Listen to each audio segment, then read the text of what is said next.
श्री गणेशाय नमः। ओम श्री पुराण पुरुषोत्तमाय नमः। श्री शिव पुराण संहिता 2 रुद्र संहिता भाग 5 युद्ध खंड अध्याय 11 और 12।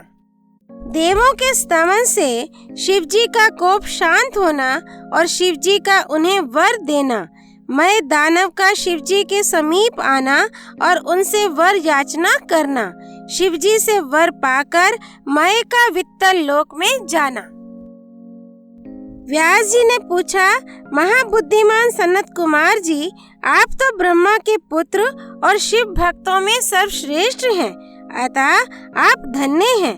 अब यह बतलाइए कि त्रिपुर के दग्ध हो जाने पर संपूर्ण देवताओं ने क्या किया, मैं कहाँ गया और उन त्रिपुराध्यक्षों की क्या गति हुई। यदि यह वृत्तांत शंभु की कथा से संबंध रखने वाला हो तो वह सब विस्तार पूर्वक मुझसे वर्णन कीजिए। सूत जी कहते हैं, मुने, व्यास जी का प्रश्न सुनकर सृष्टिकर्ता ब्रह्मा के पुत्र भगवान सनत कुमार शिवजी के युगल चरणों का स्मरण करके बोले। सनत कुमार जी ने कहा, महाबुद्धिमान व्यास जी, जब महेश्वर ने दैत्यों से खचाखच भरे हुए संपूर्ण त्रिपुर को भस्म कर दिया, तब सभी देवताओं को महान आश्चर्य हुआ। उस समय शंकर जी के महान भयंकर रौद्र रूप को, जो करोड़ों सूर्यों के समान प्रकाशमान और परले कालीन अग्नि की भांति तेजस्वी था, तथा जिसके तेज से 10 दिशाएं प्रज्वलित सी दिख रही थी, देखकर साथ ही हिमाचल पुत्री पार्वती की ओर दृष्टिपात करके संपूर्ण देवता भयभीत हो गए। तब मुख्य देवता विनम्र होकर सामने खड़े हो गए। उस अवसर पर बड़े बड़े ऋषि भी देवताओं की वाहिनी को भयभीत देखकर खड़े ही रह गए, कुछ बोल ना सके। वे चारों ओर से शंभु को प्रणाम करने लगे। तत्पश्चात ब्रह्मा भी शिवजी के उस रूप को देखकर भयग्रस्त हो गए। तब उन्होंने डरे हुए विष्णु तथा देवगणों के साथ प्रसन्न मन से सावधानी पूर्वक उन गिरिजा सहित महेश्वर का, जो देवों के भी देव, भव तथा हर नाम से प्रसिद्ध, भक्तों के अधीन रहने वाले और त्रिपुर हंता है, स्तवन किया। तदनंतर सभी प्रमुख देवताओं ने भगवान शिव की स्तुति की। यों स्तुति किए जाने पर लोकों के कल्याणकर्ता शंकर प्रसन्न होकर बोले। शंकर जी ने कहा, ब्रह्मा, विष्णु तथा देवगण, मैं तुम लोगों पर विशेष रूप से प्रसन्न हूँ, अतः अब तुम सभी विचार करके अपना मनोवांछित वर मांग लो। सनत कुमार जी कहते हैं, मुनि श्रेष्ठ, शिव द्वारा कहे हुए वचन को सुनकर सभी देवताओं का मन प्रसन्नता से खिल उठा। फिर तो वे बोल उठे। देवताओं ने कहा, भगवान देव देवेश, यदि आप हम पर प्रसन्न हैं और हम देवगणों को अपना दास समझकर वर देना चाहते हैं, तो देव सतम जब जब देवताओं पर दुख की संभावना हो, तब तब आप प्रकट होकर सदा उनके दुखों का विनाश करते रहें। सनत कुमार जी कहते हैं, महर्षि, जब ब्रह्मा, विष्णु और देवताओं ने भगवान रुद्र से ऐसी प्रार्थना की, तब वे शांत तथा प्रसन्न होकर एक साथ ही सबसे बोले, अच्छा, सदा ऐसा ही होगा। ऐसा कहकर शंकर जी ने, जो सदा देवों का दुख हरण करने वाले हैं, प्रसन्नता पूर्वक देवों को जो कुछ अभीष्ट था वह सारा का सारा उन्हें प्रदान कर दिया। इसी समय मय दानव, जो शिवजी की कृपा के बल से जलने से बच गया था, शंभु को प्रसन्न देखकर हर्षित मन से वहां आया।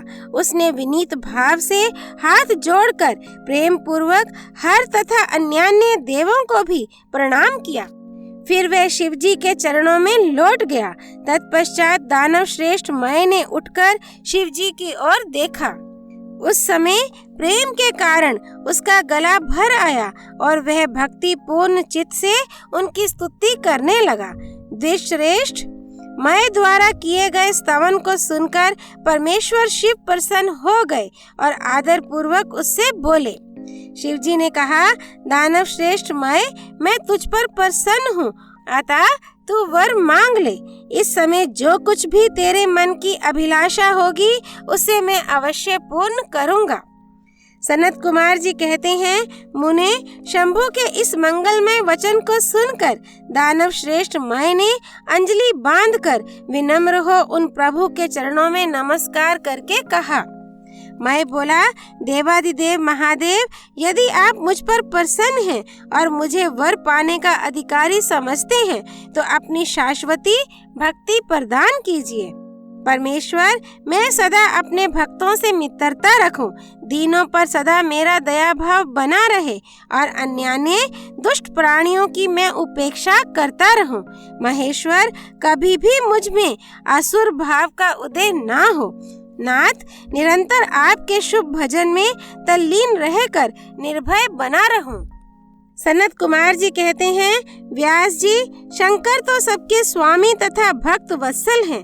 मैंने जब इस प्रकार उन परमेश्वर की प्रार्थना की तब वे प्रसन्न होकर मैं से बोले। महेश्वर ने कहा, दानव सतम, तू मेरा भक्त है, तुझ में कोई भी विकार नहीं है, अतः तू धन्य है। अब मैं तेरा जो कुछ भी अभीष्ट वर है वह सारा का सारा तुझे प्रदान करता हूँ। अब तू मेरी आज्ञा से अपने परिवार सहित वित्तल लोक को चला जा, वह स्वर्ग से भी रमणीय है। तू वहाँ प्रसन्न चित्त से मेरा भजन करते हुए निर्भय होकर निवास कर। मेरी आज्ञा से कभी भी तुझ में असुर भाव का प्राकट्य नहीं होगा। सनत कुमार जी कहते हैं, मुने, मैंने महात्मा शंकर की उस आज्ञा को सिर झुकाकर स्वीकार किया और उन्हें तथा अन्यान्य देवों को भी प्रणाम करके वह वित्तल लोक को चला गया। तदनंतर महादेव जी देवताओं के उस महान कार्य को पूर्ण करके देवी पार्वती अपने पुत्र और संपूर्ण गणों सहित अंतर्धान हो गए। जब परिवार समेत भगवान शंकर अंतर्हित हो गए तब वह धनुष, बाण, रथ आदि सारा उपकरण भी अदृश्य हो गया। तत्पश्चात ब्रह्मा, विष्णु तथा अन्यान्य देव, मुनि, गंधर्व, किन्नर, नाग, सर्प, अप्सरा और मनुष्यों को महान हर्ष प्राप्त हुआ। वे सभी शंकर जी के उत्तम यश का बखान करते हुए आनंद पूर्वक अपने अपने स्थान को चले गए। वहां पहुंचकर उन्हें परम सुख की प्राप्ति हुई। महर्षि, इस प्रकार मैंने शशि मौली शंकर जी का विशाल चरित, जो त्रिपुर विनाश को सूचित करने वाला तथा परमोत्कृष्ट लीला से युक्त है, सारा का सारा तुम्हें सुना दिया। अध्याय 11 और 12 संपूर्ण। त्रिपुर हंता शशि मौली भगवान शिव शंकर की जय। भगवान शिव शंकर अर्धांगिनी माँ पार्वती की जय। त्रिदेव ब्रह्मा विष्णु महेश की जय। हर हर महादेव। श्री हरि अर्पणमस्तु।